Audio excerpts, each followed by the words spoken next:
Julgados e comentados. A jurisprudência sob a ótica do Ministério Público. Uma produção Ministério Público do Paraná.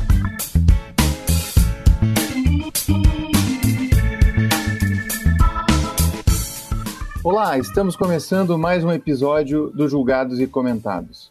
Eu sou Eduardo Cambi e hoje abordaremos como traços do autoritarismo, advindos de um passado não democrático, ainda se mantêm presentes no direito penal brasileiro. Para tanto, contamos mais uma vez com a participação de Paulo Busato, professor de Direito da Universidade Federal do Paraná e procurador de Justiça do Ministério Público do Paraná. Nesse episódio, vamos debater as origens das normativas autoritárias ainda presentes na dogmática penal brasileira. Quais são suas influências e por que ainda persistem em se manter presentes em nosso ordenamento jurídico? Quais os processos históricos, tanto intelectuais e materiais, que deram subsídio e justificação para a produção de uma teoria jurídica penal com elementos autoritários? Como identificar a presença destes elementos na produção legislativa, nos tipos penais e até mesmo nas questões processuais? Estes e outros assuntos serão abordados nesse episódio. Paulo, muito obrigado por aceitar o convite. Seja muito bem-vindo novamente ao podcast Julgados e Comentados e conte um pouco, para início, um pouco sobre a sua trajetória pessoal, acadêmica, profissional, para que os nossos ouvintes que ainda não te conhecem possam saber um pouco mais de você.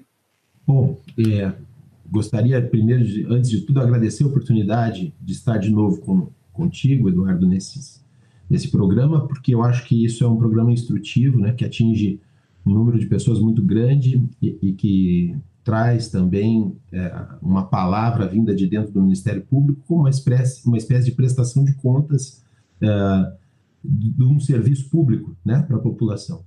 Um serviço de esclarecimento técnico, e eu acho que isso é extremamente relevante. Então é um prazer para mim estar de novo aqui contigo para a gente conversar sobre esses assuntos. Bom, é muito ruim a gente se apresentar nesse sentido, né? Se apresentar tecnicamente. Eu estudei há muito tempo direito penal, e não só na escola, né? na liça formal, que é a formação da especialização, mestrado, doutorado, mas também muito na praxis, né? Eu tenho uma larga experiência com direito penal dentro da carreira do Ministério Público. Quase toda a minha carreira se desenvolveu em torno da atividade penal e, claro, aí isso faz com que haja uma certa inflexão entre teoria e prática que permite que a gente tenha uma visão holística sobre esse assunto, né? A prática demanda certas soluções teóricas, assim como a teoria oferece um arcabouço técnico para dar solução a casos práticos. E é um pouco isso que eu procuro fazer como trabalho, né, de modo geral. Né? Quem conhece os meus trabalhos vai ver isso em vários pontos, e hoje, como a gente conversou antes da gravação, com o avanço da tecnologia, isso permite que você consiga difundir um pouco essas ideias através de canais como o YouTube, como o Instagram e etc., que favorecem a possibilidade de acesso das ideias que a gente tem para um maior número de pessoas. É isso que eu tento fazer. Paulo, eu vou começar dizendo que eu sou um aluno seu, né? Não um aluno seu formal, mas um aluno informal do YouTube. Sou inscrito no seu canal Autoritarismo e Direito Penal. Chama muito atenção as suas aulas. Me conta por que desse projeto e por que tratar de autoritarismo e direito penal nessa quadra histórica que nós estamos vivendo. Bom, eu estou muito convencido de que a gente vive hoje no mundo uma guinada autoritária claríssima, né? Não sou só eu, mas historiadores importantes, como, por exemplo, a Anne Applebaum, referem ao crepúsculo da democracia. Ela identifica características no nosso momento histórico, tais como polarização, como a divisão, como ressentimento e raiva. E a gente vê isso, especialmente nesse ambiente virtual, a gente vê isso muito claro, né? E isso tem se acelerado, e não é um fenômeno local, não é um fenômeno brasileiro, mas sim do mundo, né? E essa forma de vida da sociedade do século XXI, ela vem fomentando governos espalhados pelo mundo inteiro com um evidente viés despótico, antidemocrático. E, claro, se a gente pensa que o direito penal é o instrumento mais interventivo que o Estado dispõe para atuar sobre a vida dos indivíduos, eu costumo dizer até, Eduardo, que não há nada pior que o Estado possa fazer com o cidadão do que aquilo que ele faz com o direito penal. E acho que isso ninguém duvida, né? O direito penal acaba sendo reservado para ser um instrumento de última ratio, ou seja, ser utilizado somente em situações em que outras formas de exercício de controle social já não podem preservar o equilíbrio das relações sociais. E, claro, e se ele é assim, se ele é o instrumento de última ratio, ele ocupa uma posição de termômetro, né? Quanto mais ele é utilizado, quanto mais ele se torna impermeável ao avanço das relações sociais, quanto mais ele se torna, por outro lado, passível de uma modelação para fins persecutórios que dão espaço a um discurso de agressividade, mais a gente caminha no sentido de uma orientação antidemocrática. Então, assim, eu acho que, por um lado, existe claramente evidências históricas, sociológicas, que mostram um certo desgaste do modelo democrático, né? Quando você vê que as pessoas não se sentem representadas por seus representantes e acabam, então, indo para a rua. Isso começa desde a Primavera Árabe até os movimentos de rua que nós tivemos no Brasil, né? Um dado histórico, um dado sociológico e histórico. Se a gente começa a ver isto acontecer, e isto faz como uma catapulta com que os estados utilizem o sistema punitivo como forma de dar vazão a essa polarização, a esse discurso antidemocrático, mas, claro, o direito penal é o que de pior nós temos para fazer com as pessoas. Claro que ele é um termômetro, claro que ele é um dado sensitivo para avaliar democracia. Então, é muito importante que a gente tenha os olhos voltados para o que está acontecendo em matéria penal, como, sei lá, prevenção e talvez que a gente preste atenção e aprenda com os erros históricos que já cometemos nessa área, né? Bom, alguns anos atrás foi muito lido e continua sendo lido a ideia de sociedade de risco, né, do Ulrich Beck, né? Que medida nós podemos tratar essa questão no contexto da modernidade reflexiva? Lembrando que Bauman, por exemplo, fala do medo, né? A sociedade que vive no medo não exerce a liberdade. De que forma o Estado se aproveita ou como que a ideologia se insere nesse contexto de você incutir o medo na população sob o pretexto de protegê-la, quando na verdade você restringe liberdades? Essa é exatamente a questão, né? O foco da relação entre o direito penal com essa modernidade reflexiva é o medo, né? E mais do que o medo, talvez, o modo pelo qual tanto a sociedade quanto os governos se relacionam com esse medo. Do ponto de vista do Beck, você disse bem, a gente vive a modernidade reflexiva. Qual é a ideia? A ideia é de que a gente está sofrendo os reflexos das soluções que a modernidade oferece. Muito bem. E dentro dessas características dessa modernidade, uma delas é o aprofundamento naquilo que a gente chama de sistemas peritos, que não permitem conhecer exatamente os mecanismos operacionais da vida cotidiana. A gente tem que confiar de que as coisas estão sendo feitas. Você não sabe quem pilota o avião, mas você não sabe pilotar o avião, mas você entra no avião porque aquilo te dá uma solução para se deslocar a longas distâncias. Você não sabe se os transgênicos fazem mal ou não, mas você come alimentos transgênicos porque você confia que alguém que está manipulando aquilo tem técnica suficiente para isso. É só pensar na vacina hoje. Olha, a grande discussão da vacina do coronavírus é essa, né? Vocês sabem quais são os efeitos colaterais, quem faz? Não sabe, mas tem que tomar a vacina, porque você tem que solucionar um problema urgente, que é as pessoas estarem morrendo do coronavírus. Então, esta situação da modernidade reflexiva é uma situação que produz medo, porque você tem que confiar em sistemas peritos. Isso é um processo natural de medo. O medo associado a um desconhecimento. Desconhecimento produz insegurança e medo. Especialmente quando, vez por outra, você tem exemplificados, e às vezes até como exceção, mas não é assim apresentado, resultados negativos. E aí as pessoas exponenciam esses resultados negativos, porque você tem uma mídia mundial, global, por via cibernética, e aí isso estar com medo torna as pessoas mais proclives a fazer concessões acerca das liberdades, como dizia o Bauman, em troca de sensações de segurança. Mas são uma segurança que a gente não consegue também comprovar empiricamente. Esse que é o ponto. No final das contas, não há uma segurança propriamente dita, mas uma imagem de segurança. Só que, claro, essa segurança tem um preço, e o preço é o recorte de liberdades. Esse recorte de liberdades é um recorte de liberdades que promove os avanços autoritários. Novamente referindo a Anne Applebaum, o medo do coronavírus, por exemplo, cria o medo da liberdade. É só ver como é que nós estamos vivendo encaixotados hoje, não é? Ao invés das nossas relações sociais. Por quê? Porque há um medo. E esse medo permite, então, a inserção de um discurso autoritário que promete uma segurança que não consegue cumprir. Na verdade, às vezes nem pretende cumprir, né? Sabe de antemão que não pode cumprir a segurança, mas produz uma falsa sensação de segurança através de um discurso de recorte de liberdade. Olha, se vocês concederem esse espaço ou aquele... A Anne Applebaum fala uma coisa muito interessante no Crepúsculo da Democracia. Ela diz assim, nós estamos vivendo uma quadra histórica em que nós temos dois caminhos que é possível seguir, né? Por um lado, deixar que se infiltre esse discurso autoritário de raiva, de medo, de ressentimento polarizado, que acaba levando a um autoritarismo e a quebra total da democracia, ou tentar se redescobrir através de um processo de solidariedade.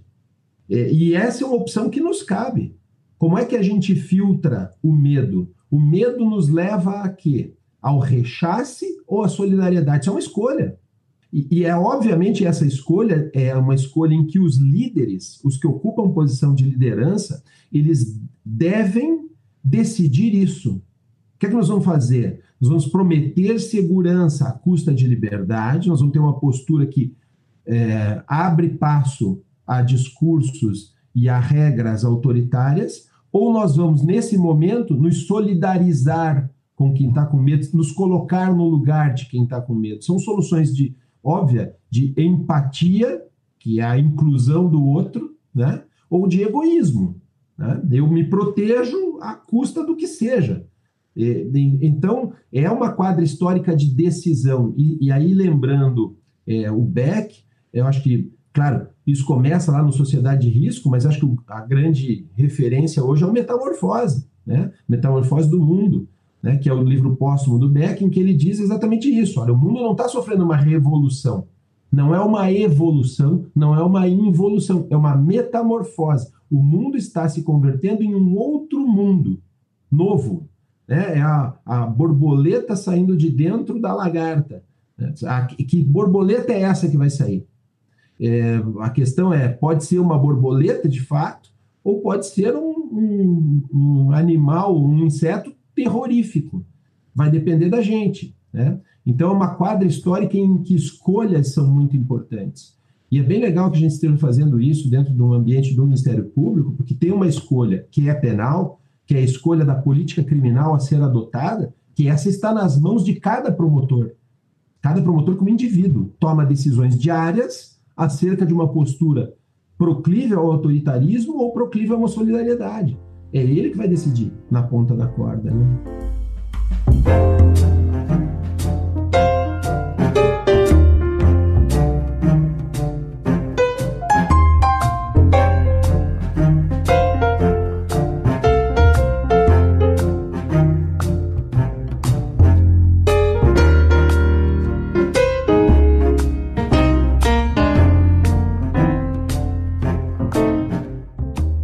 Está falando do Bauman e do Beck, me volta à mente de novo um trecho de um dos últimos livros do Bauman, né, A Arte de Viver.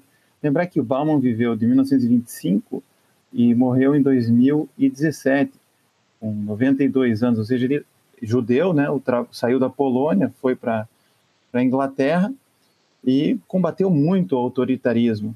E essa questão do egoísmo versus o altruísmo, ele trabalha num tópico desse livro, A Arte de Viver, um tópico que chama A Escolha, e ele diz que a gente vive uma espécie de um niilismo irônico, porque ele cita uma legislação penal da Polônia de 1944, em que era proibido ajudar os judeus que estavam sendo perseguidos pelo regime autoritário. Mas mesmo assim, isso dava a possibilidade de duas condutas. Para aqueles que não queriam ajudar, falavam assim, não vou ajudar porque a lei penal diz que eu não posso ajudar, mas aqueles que rompiam essa visão do direito penal e solidariamente traziam para dentro de casa alguns judeus, né? Ou seja, eu vou ajudar independentemente de eu ser beneficiado pelo Estado ou não. Olha, isso parece uma coisa da antiguidade, né? Você vai falar do período da guerra, né? Mas olha como não é. Na Itália, quando começou esse fluxo migratório, especialmente do leste europeu e dos refugiados do Oriente Médio e tal, começaram a invadir a Europa, na Itália se criou uma lei criminalizando, por exemplo, a conduta de quem cedesse ou alugasse moradia para o migrante ilegal. Era crime. Se pensar numa coisa dessa, parece um absurdo, né? Mas isso, um crime, era crime ajudar o migrante a se instalar, a viver dignamente, né? É óbvio que isso, em algumas ocasiões, em muitas ocasiões, era rompido por aqueles que, vamos lá, desafiavam a lei penal em torno da solidariedade. No fundo é isso, né? Solidariedade ou egoísmo, né? E, no fundo, a gente vai trabalhar o quê? Com a expansão do direito penal, com o autoritarismo do direito penal no processo legislativo, né? Nós sabemos que uma das grandes conquistas da modernidade, né, não estamos falando nem em pós-modernidade, embora tenhamos falado de Beck e de Bauman, né? A gente sabe que o Estado Democrático de Direito está construído no princípio do nulla crime, nulla pena, sine praevia lege, né? Ou seja, isso como uma garantia.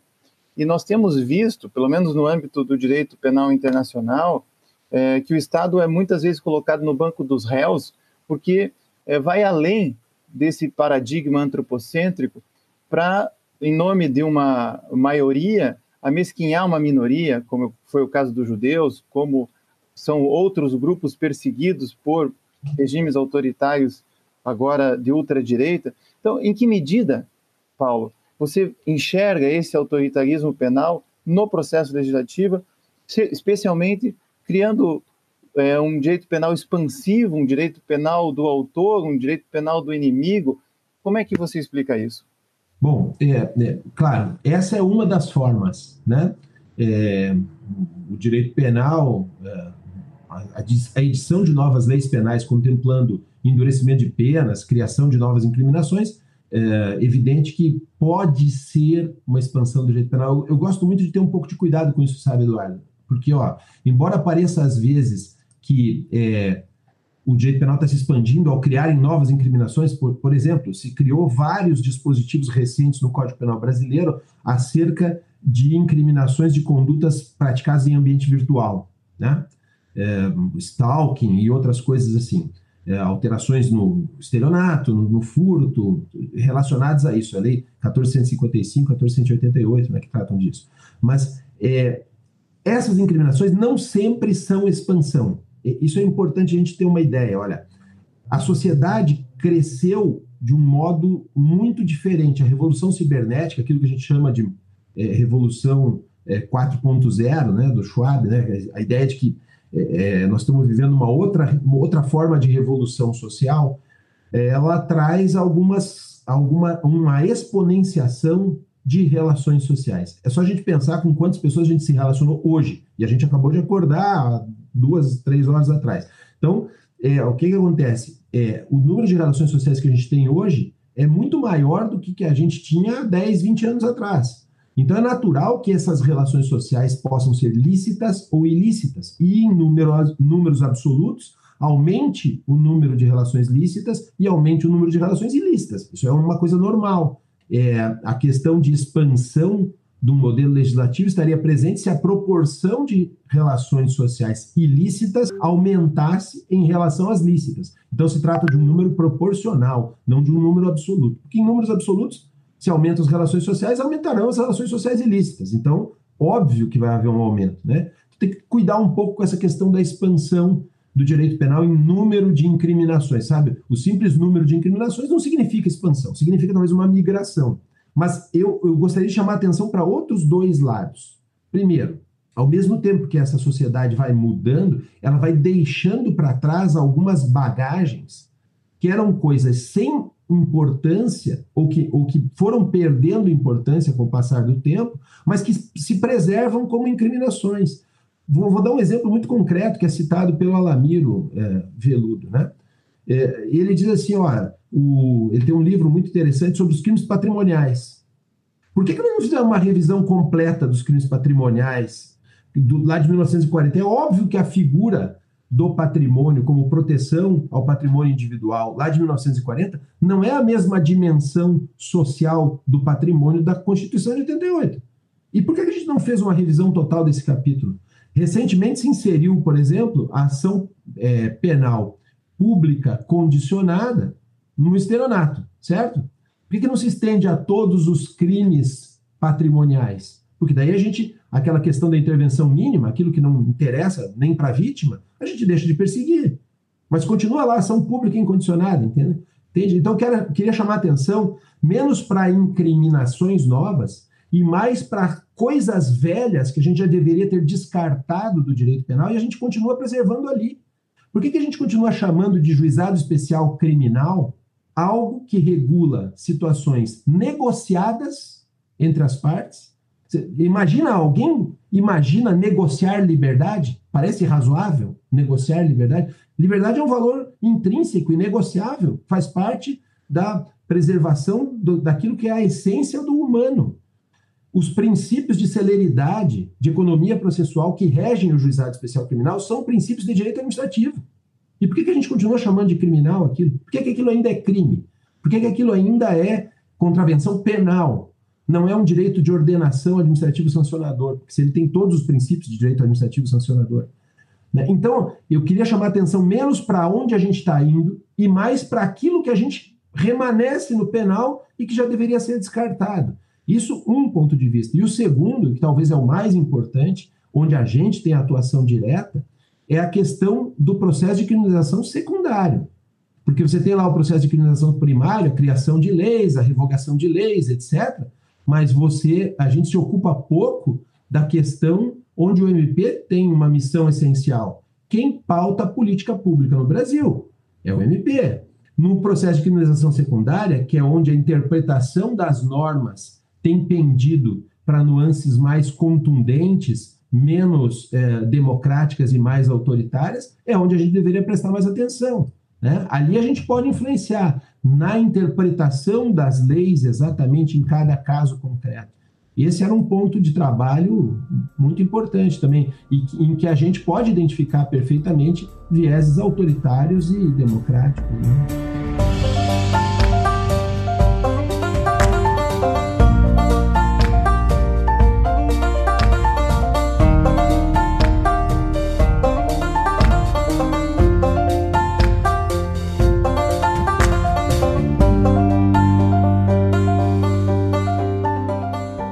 Às vezes existe uma margem muito tênue entre o Estado democrático de direito e o Estado policial.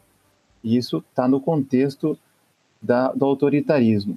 Como é que a gente pode caracterizar o direito penal como um instrumento de política autoritária para a gente preservar o Estado democrático de direito e não adentrar no Estado policial? Olha, eu acho que a gente tem que prestar atenção à fonte da produção do direito penal. Quando a fonte da produção do direito penal, tanto no processo de criminalização primária, ou seja, na edição das leis, naquela questão das leis que são descartadas ou não são, quanto no processo de criminalização secundária, quando essa fonte de produção finca, quando eu digo processo de criminalização secundária, eu refiro às decisões, né? As decisões judiciais, enfim, a aplicação da norma ao caso concreto. Quando essa fonte de produção finca raízes em fundamentos justificadores, produzidos em contextos autoritários, para servir a modelos autoritários de política estatal, ou quando se trabalha com fundamentos teóricos porosos que permitem uma infiltração dos discursos autoritários, a gente tem aí características que permitem reconhecer o direito penal como instrumento de política autoritária. Vou dar exemplos disso, tá? Para a gente ficar um pouco mais claro. O primeiro exemplo é o finalismo, quando eu digo que finca a raiz em fundamentos justificadores produzidos em contextos autoritários. O que pouca gente vai atrás de trabalhar, e a gente trabalhou num livro de autoritarismo recentemente publicado, e que está no material que a gente disponibiliza no YouTube, nas aulas do YouTube, é essa questão das origens do finalismo. A produção científica do finalismo se dá exatamente durante o período da Alemanha nazista, por um autor principal, que é o Hans Welzel, que é profundamente envolvido pessoalmente na sua carreira acadêmica, na sua carreira com o nacionalsocialismo, que trabalha numa universidade que é a universidade de ponta do nacionalsocialismo, que é a Universidade de Göttingen, e que produz textos que são muito utilizados. A ideia geral de que a função do direito penal é de conformar subjetivamente as pessoas àquela forma prevista de organização social normativa, ora, naquele momento era orientar as pessoas ao discurso nacional-socialista, e foi criado naquele momento. E a gente continua usando esse fundamento como justificação, tanto no processo de criminalização primária, porque é o fundamento da parte geral do nosso Código Penal, que não muda nunca. Cada iniciativa que sai de alteração do Código Penal vem uma gritaria tremenda. Claro, às vezes o projeto não é bom, de fato. Eu sou fui um dos críticos ao projeto que surgiu de novo Código Penal, porque realmente não era um trabalho tecnicamente apurado, mas é preciso mudar essa matriz. Porque, veja só, nós mudamos a parte geral do Código Penal durante uma ditadura militar para assumir um viés de uma ciência produzida durante um período ditatorial na Alemanha. E nós importamos o que havia de pior na fórmula teórica para organizar a nossa parte geral do Código. Por que você acha que isso foi permitido durante um período de ditadura? Porque, claro, mudava para não mudar. Mudava só a parte geral, só uma parte teórica e não a parte prática da parte especial, e se mudava ainda para um discurso que era um discurso muito proclive ao autoritarismo. E é preciso que isso vá sendo desmitificado. Nesse livro de autoritarismo, o meu texto é sobre isso, sobre o quanto o finalismo ainda segue influenciando o direito brasileiro e mostrando como esse fundamento pode ser arriscado. Veja só, vou dar um exemplo muito concreto para que a gente não fique no ar. Imaginemos como é que a gente justifica um caso de dolo. Porque, claro, o que é que dizia o Welzel? Não, a ação é o direcionamento de uma finalidade. O sujeito quer alguma coisa, né? Daí ele realiza uma ação para produzir aquela coisa que ele quer. E aí o juiz justifica na sentença que fulano de tal agiu com consciência e vontade. E diz que foi por isso que ele está condenando o camarada por dolo. Agora pensa bem um pouco. Como é que o juiz teve acesso a qual era a consciência do camarada, ou qual era a vontade do camarada? Porque o dolo em Welzel é um dolo psicológico. Mas quem é que sabe o que é que pensou o réu no momento do fato em que ele fez a conduta que fez? Ninguém sabe. O que, na verdade, a gente faz é dizer, olha, eu vi um indicador externo. O camarada atirou várias vezes na vítima, né? Descarregou o revólver, perseguiu, mandou uma carta antes, avisou que ia matar, mandou um e-mail. Não sei, eu pego indicadores externos com os quais eu traduzo o que ele queria. Tem um texto do Hasselmann que fala sobre os indicadores externos do dolo.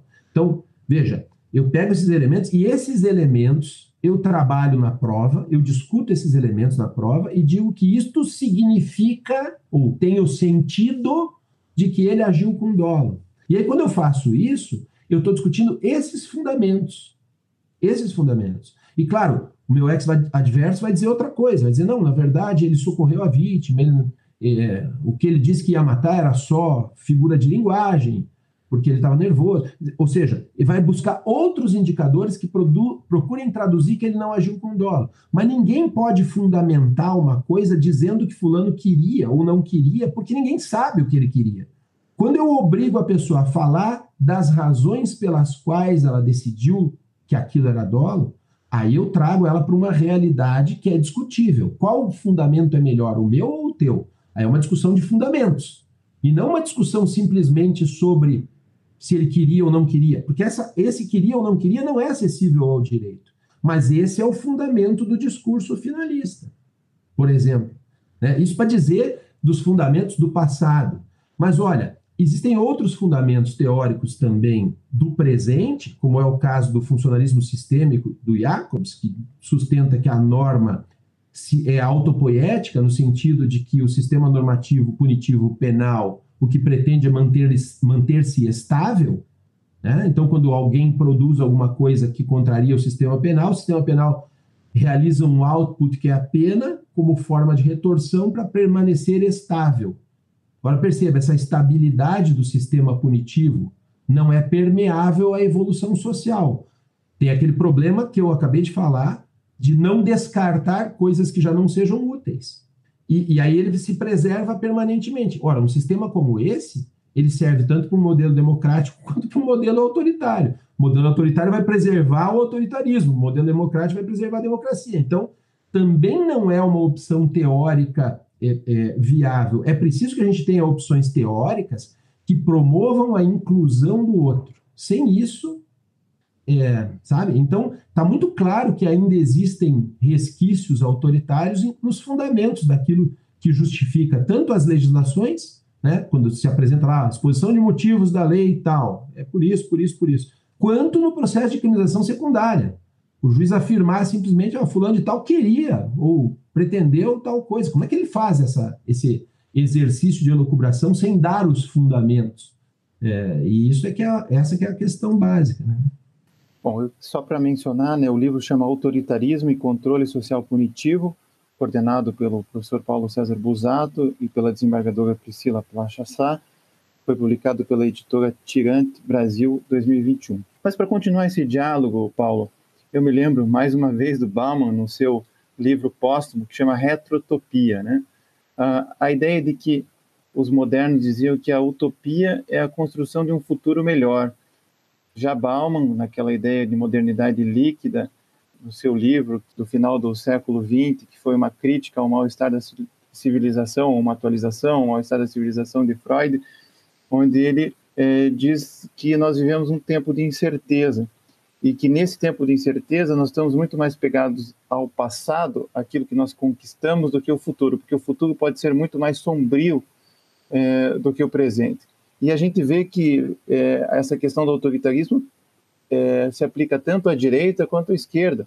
Mesmo governos ditos democráticos, né, nos Estados Unidos, por exemplo, adotaram a prática do terrorismo de Estado em nome do combate ao Islã e especialmente depois de 11 de setembro, provocar situações como Guantánamo, que é um escândalo internacional até hoje. Por outro lado, se nós observarmos a jurisprudência da Corte Interamericana de Direitos Humanos sobre a justiça de transição, nós vamos ver um combate veemente aos excessos da ditadura na América Latina, inclusive aqui no Brasil, com a inconvencionalidade da lei de anistia, com a crítica a tipos penais abertos que foram adotados para justificar o terrorismo. Então, se a gente pudesse identificar tendências autoritárias e prevenir o direito penal do futuro, como é que nós deveríamos, a partir de hoje, lidar, seja com o direito posto, seja com o direito que nós precisamos construir ou reformar, já que o nosso Código Penal também é um código com vários resquícios autoritários? Bom, aí tem um aspecto político, né, e um aspecto técnico-jurídico. De um modo geral, a primeira questão é política, né? A primeira coisa é a gente reconhecer, isso todo mundo que trabalha com a discussão da democracia atualmente fala disso, né? Reconhecer que oponentes políticos não são inimigos. A tratativa de alguém como inimigo já é, de per se, um problema. Então, os oponentes políticos não são inimigos. E o segundo, respeitar os limites da legalidade, do ponto de vista técnico, jurídico, penal, né? O que está acontecendo, na verdade, é que, em alguma medida, se tem forçado os limites da legalidade, distorcendo, às vezes, o espírito ou o propósito de uma lei. A interpretação no processo de criminalização secundária esgarça aquilo que era o propósito da legalidade, né? Do ponto de vista penal, especificamente, a gente tem que abandonar a pretensão de verdade científica. Eu acho que esse é o primeiro ponto, né? Trocar o paradigma de verdade científica pelo paradigma da linguagem. Direito à linguagem, Eduardo. Sabe? Eu vivo dizendo isso para os alunos de pós-graduação, então eu digo, olha, Alguma vez vocês fizeram algo com direito que não fosse escrever, ler, ouvir ou falar? Ora, isso é linguagem. Se isso é linguagem, por que a gente não adota o paradigma da linguagem no direito como forma de estruturação teórica desse direito? Porque reconhecer que o direito é linguagem é reconhecer que o direito é discurso. E só existe linguagem pública. Não existe linguagem privada de mim. Eu não converso comigo mesmo. A linguagem pressupõe a interação, ou seja, a inclusão do outro. O paradigma linguístico é o paradigma da inclusão. Porque não é possível uma linguagem sozinha, para um só. A linguagem pressupõe um processo de comunicação e, portanto, um processo discursivo e de dar razões um ao outro como fórmula de prevalência do melhor discurso. Daí que temos que pensar o direito não como algo que vai buscar uma verdade do que aconteceu, porque ele é incapaz disso, o fato já foi, mas sim como algo que consegue lograr discursar sobre os fundamentos da sua intervenção, de modo que o destinatário consiga reconhecer que as suas pretensões são as mais justas possíveis. O direito tem que buscar o reconhecimento de que a sua pretensão é a pretensão de produzir um resultado justo, não um resultado verdadeiro, né? Porque o resultado verdadeiro a nós não pertence. Nós não estamos aqui para afirmar a verdade. Se você olhar do ponto de vista histórico, esse resgate histórico que você fez tão bem e que apareceu na nossa conversa em vários pontos, né? Falar das ditaduras, dos autoritarismos, eles sempre estiveram atrelados a um instrumental da verdade. Basta olhar para a Inquisição. A busca da verdade justificava qualquer procedimento, né? Quando você está em busca da verdade, é só pensar o seguinte, ó, verdade é um conceito excludente. Por quê? Porque se uma coisa é verdade, todo o resto é mentira, certo? Então ela exclui outras opções, né? O conceito de verdade. A ideia de justiça, buscar justiça, ela já comporta em si nuances. Eu posso dizer que a minha argumentação é mais justa que a sua. E você vai dizer que a sua é mais justa que a minha. Mas nós não podemos fazer essa mesma disputa em torno da verdade. Eu não posso dizer que a minha opinião é mais verdadeira que a sua. Porque ou é verdadeira ou não é. É um processo binário de exclusão. Enquanto que a busca do resultado mais justo possível, mesmo sabendo que uma justiça absoluta é utopia, a busca do resultado mais justo possível, ela permite de entrada a inclusão do outro, porque você vai fazer comparação. Ao dizer que uma coisa é mais justa que a outra, você inclui a outra, né? Você parte de uma comparação. Então, eu acredito que esse paradigma de justiça, que é o que se tenta buscar no sistema jurídico, ele se dá através de uma interação linguística, porque na linguagem se permite a dialética, que é onde a gente chega à força do melhor argumento. Acho que esse é o caminho para o direito. E para o direito penal também. Eu tenho pregado muito isso, e existe um crescente avanço do direito penal rumo ao paradigma da linguagem, para reconhecer a possibilidade de inclusão do outro através desse paradigma.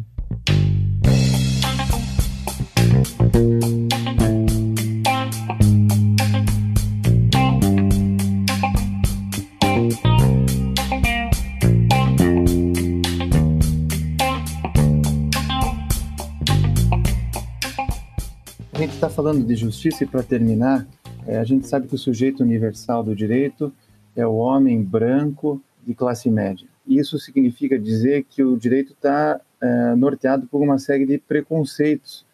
E a gente tem buscado agora, nesse início do século XXI, a busca de um direito antidiscriminatório, né, que fuja de preconceitos e de disseminação de estereótipos. São próprios do racismo, do sexismo, da misoginia, do antissemitismo, da homofobia, da xenofobia e de outras formas de intolerância. Eu gostaria que você fechasse falando disso. Recentemente, o Conselho Nacional de Justiça lançou um protocolo de julgamento na perspectiva de gênero. Como construir esse direito antidiscriminatório usando o mesmo paradigma de um direito penal do autor? Como que nós vamos promover justiça se nós continuamos usando no sistema de justiça preconceitos e estereótipos? Quem nos salvará dos bons, né? Os juízes dizem que, não, mas é para resolver aqui, olha, é só ver o caso paradigma de ontem. É o paradigma de ontem. É o Supremo Tribunal Federal tornando imprescritível a injúria racial porque entende que é imprescritível os crimes de racismo. De fato, me parece que é uma coisa importante falar do racismo, mas há que se perceber que ali o objeto da questão é uma ação persecutória penal, né, contra uma réia de 70 anos, né, e para evitar essa prescrição, então se considerou isso imprescritível. A questão é, ok, é preciso que haja uma afirmação a respeito da discriminação? Claro que é preciso. É preciso a defesa da evitação da discriminação, inclusive com matéria penal? Não há nenhuma dúvida disso. Eu acho que isso não entra no plano do questionável. O que eu sempre tenho dúvida é quando a postura é justificada a partir de uma ideia de discriminação positiva. Porque eu tenho a sensação de que a palavra discriminação, junto com a expressão positiva, é uma contradição in termini. Se há discriminação, ela não é positiva nunca. Então, a minha sensação é essa, ó, o mesmo preconceito que justifica a incriminação, ele é utilizado no processo de criminalização secundária para alcançar a qualquer custo o réu de uma ação. Então, se a gente tem solidariedade com o oprimido, e deve ter, né, o oprimido socialmente deve ser solidarizado, o oprimido pelo sistema penal também deve. E aí é que eu quero chamar a atenção. Onde é que nós vamos encontrar essas coisas? Em vários pontos. Desde os fundamentos discursivos até as normas em concreto, né? Vou dar alguns exemplos para que a gente não fique no ar. A resistência em reformar o Código Penal, coisa que eu já falei, cuja orientação finalista não faz mais que preservar as bases que foram proclives ao discurso político nazista. Então, estava na hora de reformar isso, só que a resistência a reformar isso. A resistência da doutrina em preservar a posição de privilégio de pessoas jurídicas frente às físicas nos processos de criminalização. Por que o mundo inteiro já tem responsabilidade penal de pessoas jurídicas? Tem na Bolívia, aqui do lado, né? Tem em tudo que é lugar. Só não tem aqui, né? Por que ainda há um privilégio das pessoas jurídicas frente às físicas? Quero dizer, as pessoas jurídicas podem ser vítimas, não podem ser réis. Por quê? Qual é a graça dessa preservação? Por que a gente está tratando diferente? É aquilo que você acabou de falar. Porque a gente está tratando de um modo diferente as pessoas. Nesse caso, pessoas jurídicas e pessoas físicas. Por que eu tenho que responder criminalmente, civilmente e administrativamente, e a pessoa jurídica só responde administrativamente ou civilmente? Você vai dizer, mas por que não vai prender a pessoa jurídica? Sim, mas boa parte das penas hoje não é mais pena de prisão. Todo mundo sabe que a pena de prisão faliu. São restrições de direitos. Mas por que não há restrições de direitos de caráter penal a pessoas jurídicas? Isso é uma pergunta que a gente tem que fazer, né? Terceiro exemplo, o desprezo à execução penal. E eu não estou me referindo só à efetivação dos direitos do condenado, que é um problema do executivo que não dá conta de efetivar aqueles direitos que já estão na lei de execução penal, mas a admissibilidade de violações das mais diversas ao Estado de Direito para adaptar o discurso jurídico a essa realidade de forma conivente e leniente que é realizada no âmbito do judiciário. Vou citar alguns exemplos. Nós vemos concretamente a falência do sistema do semiaberto, né? do mecanismo do semiaberto. Ok, nós sabemos que o semiaberto, desde um ponto de vista de vagas, de opções, ele está falido, esse sistema semiaberto. O que é que tem sido feito cada vez mais? Se inventa, no plano judiciário, porque isso não está na lei, se inventa um sistema harmonizado, entre aspas, que é mandar o sujeito para casa com uma tornozeleira eletrônica. Essa harmonia, em primeiro lugar, não existe. Em segundo, a fiscalização tampouco existe. Em terceiro, o camarada sai do regime fechado diretamente para casa. É isso que na prática está acontecendo. Mas daí o judiciário trata esse eufemismo como sistema harmonizado monitorado. Cara, esse sistema não existe. Isso não está na lei. Não está previsto, porque a lei obedece um princípio, que é um princípio de progressão de regime, organizado para fazer a inclusão desse sujeito progressivo na sociedade. E o que está se fazendo não, mas é que lá não tem vaga no semiaberto, então vamos deixar o cara em casa, então vamos resolver. Sabe? Então o que está acontecendo? Se inventa um mecanismo, veja só, se inventa um regime que não está na lei isso aí, Então se inventa um regime, inventa no plano judiciário, e, portanto, com violação de princípio de legalidade, porque toda lei penal deve ser uma opção do legislativo. Mas é o judiciário que inventa isso, aplica isso, passa o pano e é legal e está valendo, entendeu? Então, o que está acontecendo? Há uma alteração da legalidade, uma flexibilização do princípio de legalidade, portanto, do Estado de Direito, para resolver um problema que é um problema técnico que deveria ser resolvido, por exemplo, olha, só como sugestão, né, para que não fique no ar, por que é que o judiciário não assume a execução penal do ponto de vista administrativo? Por que ela é do executivo? Está lá na Constituição, ok, mas por que não tem nenhuma PEC sobre isso, hein? Para autorizar que os recursos que vão para o sistema penitenciário vão para o judiciário, não para o executivo. E o judiciário, que é quem sabe fazer pena, quem sabe dar a pena adequada para cada um, promova a execução adequada dessa mesma pena. Porque quando transfere isso para o âmbito do executivo, o executivo promove um descaso total com a execução penal, não trata as pessoas que estão lá como humanos, e o judiciário vai inventando gambiarras que estragam o Estado de Direito, porque violam o princípio de legalidade, para resolver o problema prático que eles têm lá. O mesmo acontece com o sistema de recursos, Eduardo. Olha só, você falou lá atrás que no processo penal também, eu não dei nenhum exemplo de processo, né? Então vou tentar dar um exemplo de processo para a gente não fique no vazio. Olha o sistema, qual é a grande garantia do sistema recursal? É o devido processo legal e o duplo grau de jurisdição, certo? Muito bem. Nós temos direito ao duplo grau de jurisdição no Brasil? Ou nós temos direito ao quíntuplo grau de jurisdição?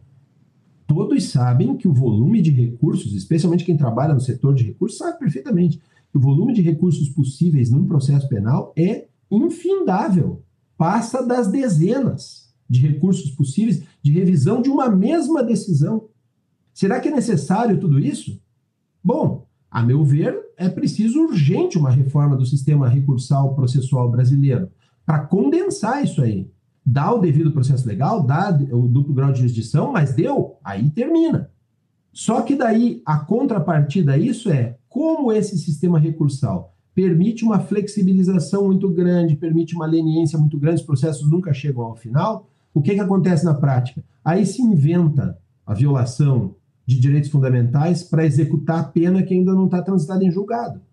Aí se inventa, por exemplo, que é possível que a intimação do réu seja por WhatsApp e ele responda e está valendo. Isso está cristalizado aqui no Judiciário Paranaense, por exemplo. Então vamos improvisando aqui para acelerar o processo, sabe? Acelerar o processo com violação da legalidade, porque nós temos um problema de recursos, de um sistema recursal mal organizado. Bom, então organiza o sistema recursal, organiza a fonte. A minha sensação é que, do ponto de vista do sistema penal, nós estamos trabalhando com os efeitos e não com as causas, sabe? Negligenciando as causas dos problemas e trabalhando em reformas que são, tanto do ponto de vista da jurisprudência, né, do processo de criminalização secundária, quanto do processo de criminalização primária, nós estamos fazendo emendas, sabe? Puxadinhos técnico-jurídicos para ver se solucionam problemas que são muito mais profundos do que aqueles que são aventados, sabe?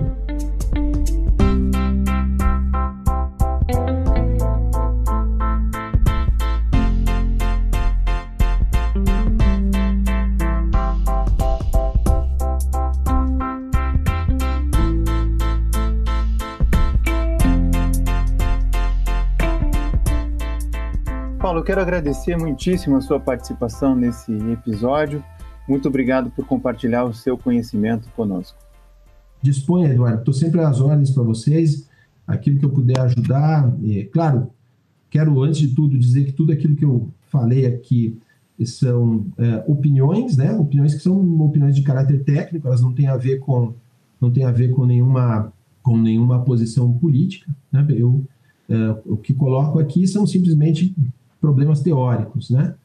Agora, uma posição política que é preciso que todos adotem, é uma postura de inclusão do outro, né? A pessoa que discorda da minha opinião não é meu inimigo. Esse é um ponto de partida de tudo para a gente evitar um autoritarismo. E pensar nisso no ponto de vista penal significa para nós que somos parte do processo penal, nós somos parte no processo penal, é entender que a defesa também é uma parte e que está incluída no discurso e debater com os melhores fundamentos possíveis, sem tratar o defensor como inimigo ou o réu como inimigo. Acho que o ponto de partida do direito penal é que a gente não pense a figura do réu como inimigo.